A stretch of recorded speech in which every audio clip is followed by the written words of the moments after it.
Drill baby drill, ಇದನ್ನೆಲ್ಲ ಕೇಳ್ದಂಗೆ ಅನ್ನಿಸ್ತಾ ಇದೆಯಲ್ಲ, ಡ್ರಿಲ್ ಬೇಬಿ ಡ್ರಿಲ್ ಅನ್ನೋದು. Just go back to 2024, last November December ಈ ಟೈಮಲ್ಲಿ ತುಂಬ ಜೋರಾಗಿ ಕೇಳಿಸಿದಂಥ ಶಬ್ದ ಡ್ರಿಲ್ ಬೇಬಿ ಡ್ರಿಲ್.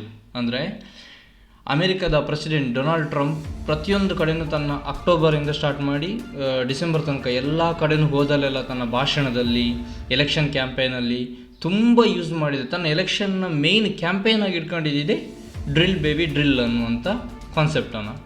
ಅಷ್ಟಕ್ಕೆ ಈ ಡ್ರಿಲ್ ಬೇಬಿ ಡ್ರಿಲ್ ಅಂದರೆ ಏನು ಅಂತ ಹೇಳಿದ್ರೆ, ಅಮೆರಿಕದ ಹತ್ರ ಮೊದಲಿಂದನೂ ಆಯಿಲ್ ರಿಸರ್ವ್ ಇದೆ. America have oil reserve. ಆದರೆ ಅಮೆರಿಕ ಯಾವತ್ತೂ ಆಯಿಲ್ ರಿಸರ್ವನ್ನು ಯೂಸೇ ಮಾಡ್ತಿರಲಿಲ್ಲ. ತನ್ನ ಏನು ಆಯಿಲ್ ರಿಸರ್ವ್ ಇದೆ ಅದರಿಂದ ಪೆಟ್ರೋಲ್, ಡೀಸೆಲ್, ಕ್ರೂಡ್ ಆಯಿಲ್ ತೆಗಿತಾನೇ ಇರಲಿಲ್ಲ. ಬದಲಾಗಿ ಸೌದಿ ಅರೇಬಿಯಾ, ಹೀಗೆ ಗಲ್ಫ್ ಕಂಟ್ರಿಗಳಿಂದ ತರಿಸೋದು. ಆ ಗಲ್ಫ್ ಕಂಟ್ರಿಗಳು ಪ್ರಪಂಚದೆಲ್ಲೆಡೆ ಅದನ್ನು ಕೇವಲ ಡಾಲರ್ನಲ್ಲಿ ಮಾತ್ರ ಮಾರಾಟ ಮಾಡಬೇಕು ಅನ್ನೋ ರೂಲ್ಸ್. ಈ ಪ್ರಕಾರ ನಡೀತಾನೆ ಇತ್ತು ಸುಮಾರು ವರ್ಷಗಳಿಂದ. ಆದರೆ ಡೊನಾಲ್ಡ್ ಟ್ರಂಪ್ ಹೇಳ್ದ, ಈ ನಾಟಕ ಎಲ್ಲ ಬಂದ್ ಮಾಡಿ, ಇನ್ನೇನಿದ್ರು ನಮ್ಮ ಹತ್ರ ಇರೋ ಪೆಟ್ರೋಲ್ ತೆಗೆದು ನಾವೇ ಇಡೀ ಪ್ರಪಂಚಕ್ಕೆಲ್ಲ ಮಾರೋಣ. ಯಾಕಂತೇಳಿ ದೊಡ್ಡ ಸಾಲದಲ್ಲಿ ಅಮೆರಿಕ ಈಗ ಇದೆ, ತುಂಬ ದೊಡ್ಡ ಮಟ್ಟದ ಸಾಲ. ಬಹುಶಃ ಅನ್ನೆಸೆಸರಿಯಾಗಿ US ಏಡ್ಸ್ ಮುಖಾಂತರ ರಷ್ಯಾ ಉಕ್ರೇನ್ ಆಗಿರೋದು, ಮತ್ತೊಂದು ಮಗನ ಫಂಡಿಂಗ್ ಮಾಡಿದ ಕಾರಣನೋ ಏನು, ತುಂಬ ದೊಡ್ಡ ಸಾಲದ ಸುಳಿಯಲ್ಲಿದೆ ಅಮೆರಿಕ.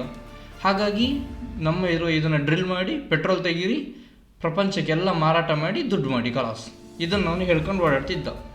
ಈಗ ಇದನ್ನೇನು ಕೇಳ್ತಾ ಇದ್ದೀನಿ ಅಂತ ಹೇಳಿದ್ರೆ, ಅವನು ಡೊನಾಲ್ಡ್ ಟ್ರಂಪ್ ಅವರು ಹೇಳಿದ್ದು ಅಕ್ಟೋಬರ್ ನವಂಬರಲ್ಲಿ, ಈಗ ನಡೀತಾ ಇರೋದು ಮೇ. ಈಗೇನು ಹೇಳ್ತಾ ಇದ್ದೀವಿ ಅಂತ ಹೇಳಿದ್ರೆ, ಈಗ ಡೊನಾಲ್ಡ್ ಟ್ರಂಪಿಗೂ ಮತ್ತು ಎಲಾನ್ ಮಸ್ಕ್ ನಡುವೆನೂ ಫ್ರೆಂಡ್ಶಿಪ್ ಬ್ರೇಕ್ ಆಗಿದೆ.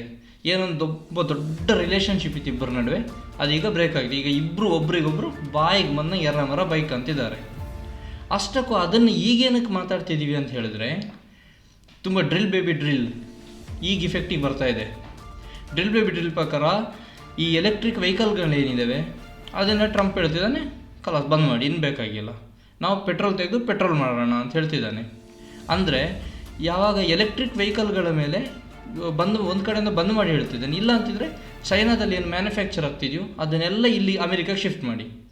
ಆದರೆ ಅಮೆರಿಕದಲ್ಲಿ ಅದನ್ನು ನಡೆಸೋದಕ್ಕೆ ಬೇಕಾಗಿರೋ ಇನ್ಫ್ರಾಸ್ಟ್ರಕ್ಚರ್ಗಳೇ ಇಲ್ಲ, ವ್ಯವಸ್ಥೆಗಳೇ ಇಲ್ಲ. ಏನು ವ್ಯವಸ್ಥೆ ಇಲ್ಲದೆ ಹೇಗೆ ನಡೆಸೋದಕ್ಕೆ ಸಾಧ್ಯ ಅನ್ನೋದು ಎಲಾನ್ ಮಸ್ಕ್ ವಾದ. ಆದರೆ ಡೊನಾಲ್ಡ್ ಟ್ರಂಪ್ ಅದನ್ನು ಕೇಳೋದಕ್ಕೆ ರೆಡಿ ಇಲ್ಲ. ಒಂದು ಇಲ್ಲಿ ಶಿಫ್ಟ್ ಮಾಡಿ, ಇಲ್ಲ ನೀನು ಕತ್ತರಿಸ್ಬಿಡ್ತೀನಿ ಬಂದೆ ಎಲ್ಲ. ನಿಮಗೆ ಇದಕ್ಕಿಂತ ನಾನು ಇದಕ್ಕೊಂದು ನಿಮ್ಗೆ ಚಿಕ್ಕ ಒಂದು ಇದನ್ನು ಕೊಡ್ತೀನಿ ನೋಡಿ. ಜನವರಿಯಲ್ಲಿ ಡೊನಾಲ್ಡ್ ಟ್ರಂಪ್ ಅಧಿಕಾರಕ್ಕೆ ಬಂದಿದ್ದು ಜನವರಿಯಲ್ಲಿ. ಆಗ ಅದರ ಮಾರ್ಕೆಟ್ ಕ್ಯಾಪ್ ಇದ್ದಿದ್ದು $1.16 ಟ್ರಿಲಿಯನ್. ಟೆಸ್ಲಾದ ಮಾರ್ಕೆಟ್ ಕ್ಯಾಪ್ ಅಂದರೆ ಕ್ಯಾಪಿಟಲ್ ಮಾರ್ಕೆಟ್ ಇದ್ದಿದ್ದು $1.16 ಟ್ರಿಲಿಯನ್. ಈಗ ಮೇ 5 ತಿಂಗಳಲ್ಲಿ, ಜೂನಲ್ಲಿದ್ದೀವಿ, May end, as of May end ಅದರ ಈಗದ ಮಾರ್ಕೆಟ್ ಕ್ಯಾಪ್ $918 ಬಿಲಿಯನ್. $1.16 ಟ್ರಿಲಿಯನ್ ಇಂದ $917 ಬಿಲಿಯನ್ ಇಳಿದಿದೆ. ಯಾವ ರೇಂಜಿಗೆ ಶೇರ್ ಮಾರ್ಕೆಟ್, ಎಸ್ಪೆಷಲಿ ಟೆಸ್ಲಾದು ಶೇರ್ ಮಾರ್ಕೆಟ್ ಯಾವ ರೇಂಜಿಗೆ ಬಿದ್ದಿದೆ ಅಂತ ಹೇಳಿದರೆ, ಈ 1.16 ಹೇಳಿದ್ದು ಟೆಸ್ಲಾದೆ, ಅಂದರೆ ಟೆಸ್ಲಾದ ಮಾರ್ಕೆಟ್ ಕ್ಯಾಪ್ ಯಾವ ರೇಂಜಿಗೆ ಬಿದ್ದಿದೆ ಅಂತ ಹೇಳಿದ್ರೆ, ಈ ರೀಸೆಂಟ್ ಟೈಮ್ಸ್ನಲ್ಲಿ, ಅಂದರೆ ನೀವು ನೋಡಿ 2008 ಆದಂಥ ಶೇರ್ ಮಾರ್ಕೆಟ್ ಕೊಲಾಪ್ಸ್ ನಂತರ ತುಂಬ ದೊಡ್ಡ ಮಟ್ಟದಲ್ಲಿ ಯಾವುದಾದ್ರೂ ಒಂದು ಮಾರ್ಕೆಟ್ ಬಿದ್ದಿದೆ, ಶೇರ್ ಮಾರ್ಕೆಟ್ ಬಿದ್ದಿದೆ ಅಂತ ಹೇಳಿದ್ರೆ ಅದು ರೀಸೆಂಟ್ ಟೈಮ್ಸ್ ಹೇಳೋ ಪ್ರಕಾರ 20-25 ವರ್ಷ ಅಂತಾರೆ. I am not sure about that. But recent ಟೈಮ್ಸ್ನಲ್ಲಿ ಬಿದ್ದಿರುವಂಥ ತುಂಬ ದೊಡ್ಡ ಮಾರ್ಕೆಟ್ ಕ್ಯಾಪ್ ಅಂತ ಹೇಳಿದ್ರೆ ಅದು ಟೆಸ್ಲಾದು. ಒಂದು worst performing share market gap is Tesla. Global position 8ನೇ ಪ್ಲೇಸಲ್ಲಿ ಇತ್ತು ಟೆಸ್ಲಾ, ಈಗ 10ನೇ ಪ್ಲೇಸಲ್ಲಿ ಇಳಿದಿದೆ. ಅಂದರೆ ಜನವರಿ 2025ರಿಂದ ಟ್ರಂಪ್ ಪ್ರೆಸಿಡೆಂಟ್ ಆದ ನಂತರ ಈ ಕ್ಷಣದ ತನಕ ಟೆಸ್ಲಾ ಕಳ್ಕೊಂಡಿರೋ ಹಣ $380 ಬಿಲಿಯನ್. $380 ಬಿಲಿಯನ್ ರಷ್ಯಾ ಕಳ್ಕೊಂಡಿದೆ. ಎಲಾನ್ ಮಸ್ಕ್ ಕಳ್ಕೊಂಡಿದ್ದಾನೆ, ಅಥವಾ ಟೆಸ್ಲಾ ಕಂಪನಿ ಕಳ್ಕೊಂಡಿದೆ. ಇಷ್ಟು ದೊಡ್ಡ ಮಟ್ಟದಲ್ಲಿ ಕಳ್ಕೊಳ್ಳೋದಕ್ಕೆ ಕಾರಣ ಏನಂತ ಹೇಳಿದ್ರೆ, ಎಲಾನ್ ಮಸ್ಕ್ ನೀನು ದುಡ್ಡು ಹಾಕ್ತೀಯಾ, ದುಡ್ಡನ್ನು ಹಿಂದಿನ ಭಾಗದಿಂದ ಕೊಡು, ಕೆಲಸ ಮುಗಿಸ್ಕೊ, ಸುಮ್ಮನಿರು, ಈ ರೀತಿ ಇರಬೇಕಾಗಿತ್ತು. ಆದರೆ ಎಲಾನ್ ಮಸ್ಕ್ ಡೈರೆಕ್ಟಾಗಿ ರಾಜಕೀಯಕ್ಕೆ ಬಂದ, ಏನೋ ಒಂದು ಡಿಪಾರ್ಟ್ಮೆಂಟ್ ತಗೊಂಡು ಅದನ್ನು ಸರ್ಕಾರದಲ್ಲಿ ಟ್ವಿಟ್ಟರ್ ಮಾಡಿದ 80% ಎಂಪ್ಲಾಯಿಗಳನ್ನ ಕಿತ್ತು ಬಿಸಾಕಿದ್ದು. ಅದೇ ರೀತಿ ಅವ್ನು ಬೇಡ ಇವನು ಬೇಡ, ಅದು ತೆಗೀಣ ಇದು ತೆಗಿಯೋಣ. ಈ ಗೌರ್ಮೆಂಟಲ್ಲಿ ಹಂಗೆ ವರ್ಕ್ ಆಗಲ್ಲ. Government works as it terms. ನೀವು ಯಾರನ್ನೂ ಸಡನ್ನಾಗಿ ಕೆಲಸ ಕಿತ್ತು ಬಿಸಾಕಿನ ಪ್ರೈವೇಟ್ ಕಂಪನಿ ಅಲ್ಲ ಅದು. ನೀವು ಹೇಗೆ ಟ್ವಿಟ್ಟರ್ ಅಂತೀರೋ ಆ ರೀತಿ ತೆಗೆದಿಕ್ಕೆ ಆಗೋದಿಲ್ಲ. ಸೊ ಗೌರ್ಮೆಂಟ್ನಲ್ಲಿ ಯಾರು ಇವ್ನ ಮಾತು ಕೇಳ್ತಿರಲಿಲ್ಲ, ರಿವೋಲ್ಟ್ ಸ್ಟಾರ್ಟ್ ಆಯಿತು. ಈಗ ರಿಸೈನ್ ಕೊಟ್ಟು ಹೊರಗೆ ಬಂದ. ಈಗ ಟ್ರಂಪ್ ಹೇಳ್ತಾ ಇದ್ದಾನೆ, ಇಲ್ಲ ಒಂದು ನೀನು ಮ್ಯಾನುಫ್ಯಾಕ್ಚರ್ ಅಮೆರಿಕಾದಲ್ಲಿ ಮಾಡು, ಇಲ್ಲ ಅಂತಿದ್ರೆ I will put tax on you. ಈಗ ಹೇಳ್ತೇನೆ ಟೆಸ್ಲಾ ಕಂಪನಿಗಳನ್ನು ಬಂದ್ ಮಾಡುವ ಅಂದರೆ ಎಲೆಕ್ಟ್ರಿಕ್ ವೆಹಿಕಲ್ಗಳನ್ನು ಕಡಿಮೆ ಮಾಡುವಂಥ ಪಾಲಿಸಿಗಳನ್ನು ಡೊನಾಲ್ಡ್ ಟ್ರಂಪ್ ತರ್ತಾ ಇದ್ದಾರೆ. ಇದರಿಂದ ಟೆಸ್ಲಾದ ಮಾರ್ಕೆಟ್ ಅಂದರೆ ಒಬ್ಬ ತುಂಬ ಶ್ರೀಮಂತನಾಗಿ ಆ ಸ್ಟ್ಯಾಂಡಲ್ಲಿದ್ದಂಥ ಮನುಷ್ಯ ಏಕಾಏಕಿ ಪಾತಾಳಕ್ಕೆ ಇಳಿದು ಹೋದ. ಕಾರಣ ಏನು ಅಂತ ಹೇಳಿದರೆ, ಇದು ಇನ್ನೂ ವಿಷಯಗಳು ಸರಿಯಾಗಲಿಲ್ಲ ಅಂತೇಳಿ ಇನ್ನೂ ಇಳಿದು ಹೋಗುತ್ತೆ ಮಾರ್ಕೆಟ್. ಇದರ ನಡುವೆ ಸೌತ್ ಆಫ್ರಿಕಾ ಅವನೇ ಒಂದು ಎಲನ್ ಮಸ್ಕೆ ಹಿಂದಿನ ಇಂಟರ್ವ್ಯೂಲ್ಲಿ ಹೇಳಿದ್ದಾನೆ, ನಾನು 1990 ಇಲ್ಲಿಗಲ್ ಇಮಿಗ್ರೆಂಟ್ ಆಗಿ ಬಂದವನು ಅಂತೇಳಿ. ಸೊ ಅವನು 1990 ಇಲ್ಲಿಗಲ್ ಇಮಿಗ್ರೆಂಟ್ ಆಗಿ ಬಂದೇವನು ಅಂತ ಹೇಳ್ತಿರೋದ್ರಿಂದ so there is a possibility. ಈಗ ಸುಮಾರು ಜನ ಹೇಳ್ತಾರೆ ವಾಪಸ್ ಸೌತ್ ಆಫ್ರಿಕಾ ಕಳಿಸಿ, ಯಾಕಂದ್ರೆ ಸೌತ್ ಆಫ್ರಿಕಾದಿಂದ ಮೂಲತಃ ಸೌತ್ ಆಫ್ರಿಕಾ ಅಂತ ಎಲನ್ ಮಸ್ಕೆ ಹೇಳ್ಕೊಂಡಿರೋ ಪ್ರಕಾರ. ಸೊ ಅಲ್ಲಿಂದ ಈಗ ವಾಪಸ್ ಅಲ್ಲಿ ಕಳಿಸಿ ಅಂತ ಒಂದು ಕಡೆ ವಾದ ಶುರುವಾಗ್ತಾ ಇದೆ. ಇನ್ನೊಂದು ಕಡೆ ರಷ್ಯಾ ಹೇಳ್ತಾ ಇದೆ, ನಾವು ನಿಮಗೆ ಎಸ್ ಯು ಕೊಡ್ತೀವಿ, ನಮ್ಮಲ್ಲಿ ಬಂದುಬಿಡಿ, ನಮ್ಮಲ್ಲಿರಿ ಅಂತ. ಎವ್ರಿಬಡಿ ಈಸ್ ವಾಚಿಂಗ್ ಹಿಸ್ ಮನಿ, ಎಲ್ಲ ಅವನಿಗೆ ಅವ್ನು ದುಡ್ಡು ನೋಡ್ತಾ ಇದ್ದಾರೆ. ಆದರೆ ಆ ರಾಜಕೀಯದ ಒಳಗೆ ಹೋಗಿ ಡೊನಾಲ್ಡ್ ಟ್ರಂಪ್ನ ಈ ಏನು ಎಲೆಕ್ಷನ್ ಕ್ಯಾಂಪ್ ಏನೇನೋ ಮಾಡೋಕ್ಕೆ ಹೋಗಿ ಏನೋ ಇದರಲ್ಲಿ ಹೋಗಿ Elon Musk last almost all everything, ಎಲ್ಲವನ್ನ ಕಳ್ಕೊಂಡಂಥ ಪರಿಸ್ಥಿತಿಲಿದ್ದಾನೆ.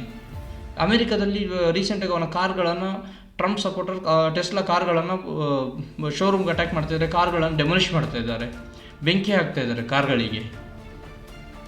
ಸೊ ಈ ಸೇಮ್ ತಪ್ಪನ್ನು ಸ್ಟೂಡೆಂಟ್ಸ್ ಅಮೆರಿಕಾದಲ್ಲಿ ಓದಲಿಕ್ಕೆ ಹೋದಂಥ ಸ್ಟೂಡೆಂಟ್ಸ್ ಕೂಡ ಮಾಡಿದರು. ಯಾವ ರೀತಿ ನೀವು ನೋಡ್ತಿರ್ಬೋದು, December ಪೀಕಲ್ಲಿತ್ತು, ನವಂಬರ್ ಈ ಟೈಮ್ನಲ್ಲೆಲ್ಲ. ಅಂದರೆ ಪ್ರೋ ಪ್ಯಾಲೆಸ್ತೇನ್ ಫ್ಲ್ಯಾಗ್ಗಳು, ಪ್ರೋ ಪ್ಯಾಲೆಸ್ತೇನ್ ಹೋರಾಟಗಳು ಇವೆಲ್ಲ. ಈಗ ಅಮೇರಿಕನ್ ಟ್ರಂಪ್ ಆರ್ಡರ್ ಮಾಡಿದೆ ಅಂತ ಹೇಳಿದರೆ ಸೋಷಿಯಲ್ ಮೀಡಿಯಾಗಳ ಅಕೌಂಟನ್ನು ಮಾನಿಟರ್ ಮಾಡೋದಕ್ಕೆ, ಸ್ಟೂಡೆಂಟ್ಸನ್ನು ಸೋಷಿಯಲ್ ಮೀಡಿಯಾ ಅಕೌಂಟ್ ಮಾನಿಟರಿಂಗ್.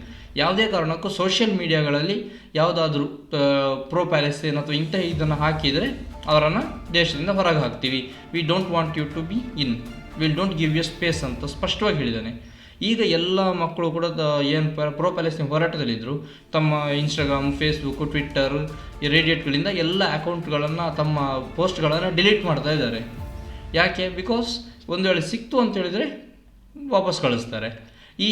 ಈ ಹುಚ್ಚಾಟಗಳೆಲ್ಲ ಇದೆಯಲ್ಲ, ಈ ರಾಜಕೀಯ ಹುಚ್ಚಾಟಗಳು ಸ್ಟೂಡೆಂಟ್ಗಳಿಗೆ ಎಲ್ಲಿ ತನಕ ಮಜವಾಗಿರುತ್ತೆ ಅಂತ ಹೇಳಿದರೆ, ನಮ್ಮ ಅಮೆರಿಕನ್ ನ್ಯಾಷನಾಲಿಟಿ ಅಥವಾ ಅಮೆರಿಕನ್ ವೀಸಾ ಎಲ್ಲಿ ತನಕ ಡೇಂಜರಿಗೆ ಬರೋದು ಅಲ್ಲಿ ತನಕ ಮಜಾ ಇರುತ್ತೆ. ಈ ಕಮ್ಯುನಲಿಸಮ್ ಮಜಾ ಕೊಡುತ್ತೆ.